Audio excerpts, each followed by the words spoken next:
Full plate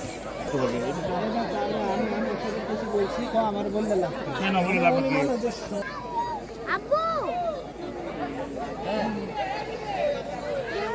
মা তো ঘুমায় রে, উঠবো না।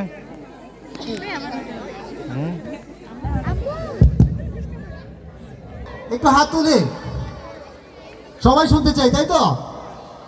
আচ্ছা, এখন সুন্দর কৌতুক নিয়ে আসছেন আমাদের সাইফ খান। সাইফ খান ভাই আছে না এখানে?